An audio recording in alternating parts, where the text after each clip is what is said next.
ہم ایران کے خلاف جو امریکہ اور اسرائیل کی جنگ ہے اس کا تجزیہ کر رہے ہیں۔ امریکہ اور اسرائیل کی جو ماضی کی جنگیں ہیں، خاص طور پہ امریکہ نے جو افغانستان میں جنگ شروع کی اور پھر عراق میں جنگ شروع کی، اس میں اسرائیل اس کا پارٹنر بھی تھا۔ ویسے تو اسرائیل نے جو کچھ لبنان میں کیا وہاں پہ بھی 2-3 دفعہ جنگ کی، اسرائیل نے جو کچھ غزہ میں فلسطینیوں کے ساتھ کیا، اس میں بھی امریکہ اسرائیل کا پارٹنر ہے۔ لیکن اگر میں نے اس کا بھی ذکر شروع کر دیا، کیونکہ میں نے ان علاقوں کی جنگوں کو بھی کور کیا ہوا ہے، تو بات بڑی لمبی ہو جائے گی، تو میں صرف فوکس کرتا ہوں افغانستان اور عراق پر۔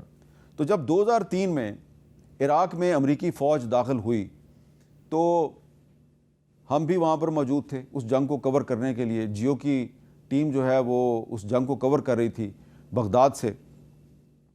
تو ہمیں یہ بتایا گیا تھا جناب کہ یہ جنگ جو ہے یہ ویپنز آف میس ڈسٹرکشن کے خلاف ہے۔ صدام حسین جو ہیں اس نے بڑے ہی زہریلے خطرناک قسم کے کیمیائی ہتھیار بنا لیے ہیں، وہ دنیا کے امن کے لیے خطرہ ہے، اس لیے ہمیں عراق میں رجیم چینج کرنی ہے، کیونکہ عراق کی حکومت دہشت گرد ہے اور ایکسس آف ایول کا حصہ ہے، ایک روگ سٹیٹ ہے، اور اس روگ سٹیٹ کو ختم کرنا جو ہے یہ عالمی امن کے لیے بڑا ضروری ہے۔ تو جناب عراق پر حملہ کر دیا گیا اور پھر صدام حسین صاحب جو ہیں وہ بغداد چھوڑ کے بھاگ گئے۔ کچھ عرصے کے بعد ان کو گرفتار کر لیا گیا، گرفتار ہونے کے بعد ان کو پھانسی لگا دیا گیا، لیکن وہ جو ویپنز آف میس ڈسٹرکشن تھے ان کا پتہ ہی نہیں چلا۔ تو میں جب عراق میں تھا تو کبھی بغداد، کبھی تکرت، کبھی نجف، کبھی کربلا، جو بھی وہاں پہ فوجی آپریشنز ہو رہے تھے ان کو ہم کور کرتے تھے، تو میں امریکی فوجیوں سے پوچھتا تھا کہ بھائی وہ ویپنز آف میس ڈسٹرکشن کا کچھ پتہ چلا؟ تو وہ بیچارے کہتے تھے کہ نہیں، ہمیں اس کا کوئی پتہ نہیں چلا۔ And do you hope that you will find weapons of mass destruction? Really, tell you the truth, I don't. But hey, if we do, we do. اور اس طرح امریکہ کی فوج کئی سال تک عراق میں بھی اس نے اپنا بہت جانی نقصان کروایا، اور ابو غریب جیل جیسا سکینڈل جو ہے جو واشنگٹن پوسٹ نے بریک کیا تھا، اس نے پوری دنیا میں امریکہ کو بدنام کیا، امریکہ کے خلاف پوری دنیا میں مزید نفرت پھیلی، اور پھر آخر کار امریکہ جو ہے وہ عراق سے واپس چلا گیا، لیکن اربیل کے علاقے میں امریکہ نے اپنا ایک فوجی اڈہ بھی قائم کر لیا۔ اور آپ یہ دیکھیے کہ جس طرح افغانستان میں آج تک امن قائم نہیں ہوا، عراق میں بھی آج تک امن قائم نہیں ہوا۔ امریکہ نے اپنی پالیسیوں سے عراق کو سیکٹیرین بنیادوں پر تقسیم کرنے کی کوشش کی، فوجی اڈہ قائم کر لیا اپنا وہاں پہ، لیکن عراق میں جو امریکہ کا سفارت خانہ ہے وہ آج بھی محفوظ نہیں ہے۔ آج بھی وہاں پر جو مقامی ملیشیاز ہیں وہ بھی حملہ کر رہی ہیں اور ایران بھی وہاں پر حملہ کر رہا ہے۔ آپ کو یہ جان کے بھی کافی افسوس ہوگا، یہ ایک حقیقت ہے کہ افغانستان کی میں جو امریکہ کی پالیسیاں تھیں اس کے نتیجے میں القاعدہ نے جنم لیا، طالبان نے جنم لیا، اور عراق میں جو امریکہ کی پالیسیاں ہیں اس کے نتیجے میں داعش نے جنم لیا، یعنی کہ اسلامک اسٹیٹ، جو کہ افغانستان میں Islamic state of Khorasan province ISKP کے طور پہ کام کر رہی ہے۔ اور اب یہ جو ISKP ہے یہ پاکستان کے لیے بھی ایک خطرہ بن چکی ہے، یہ پاکستان میں بھی دہشت گردی کی کارروائیاں کرتی ہے۔ تو آپ یہ دیکھیے کہ یہ ہمارے خطے میں جو امریکہ نے جنگیں شروع کیں تو ان جنگوں کے نتیجے میں دہشت گردی ختم نہیں ہوئی، دہشت گردی وہیں کی وہیں کھڑی ہے۔ پاکستان جو ہے وہ دہشت گردی کے خلاف جنگ میں فرنٹ لائن سٹیٹ کے طور پر امریکہ کا پارٹنر بنا۔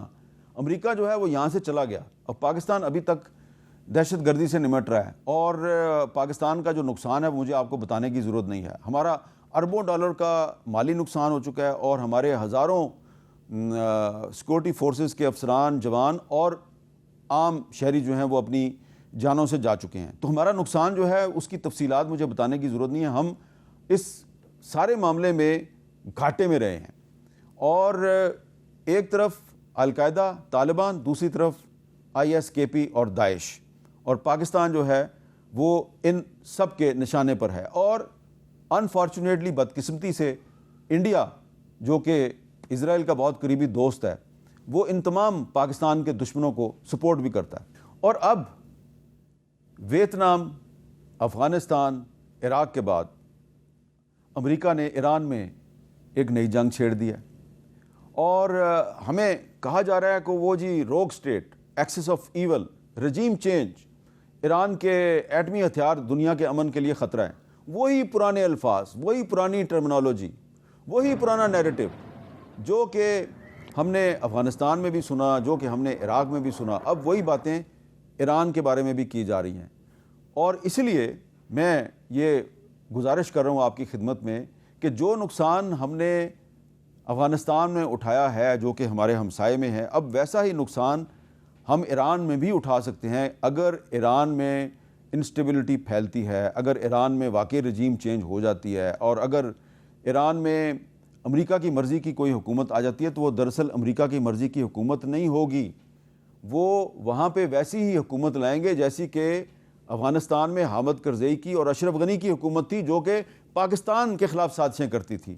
تو اگر ایران میں رجیم چینج ہوتی ہے تو وہاں پر جو حکومت آئے گی وہ پاکستان کے خلاف سازش کرے گی. جو اسرائیل کی جو انٹیلیجنس ایجنسی موساد ہے وہ ہمارے تافتان بارڈر پہ بیٹھی ہوئی ہوگی اور پاکستان کے خلاف سازشوں میں مصروف ہوگی. اس لیے میں یہ کہہ رہا ہوں کہ اگر ایران میں انسٹیبلٹی پھیلتی ہے اور یہ جو بظاہر امریکہ کہہ رہا ہے جناب کہ ہم وہاں پہ دہشت گردوں کی حکومت ختم کر رہے ہیں اور اس رجیم چینج کا مقصد جو ہے وہ مہلک ایٹمی ہتھیاروں سے دنیا کو نجات دلانا ہے، تو یہ دراصل یہ پاکستان کے خلاف ایک بہت بڑی سازش ہے.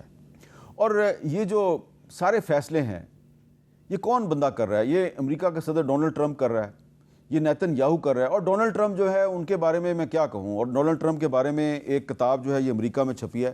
یہ کتاب ہے جی the dangerous case of Donald Trump, اور اس میں ان کی 27 ذہنی بیماریوں کا ذکر کیا گیا ہے. 27 ذہنی بیماریوں کا شکار ہیں ڈونلڈ ٹرمپ.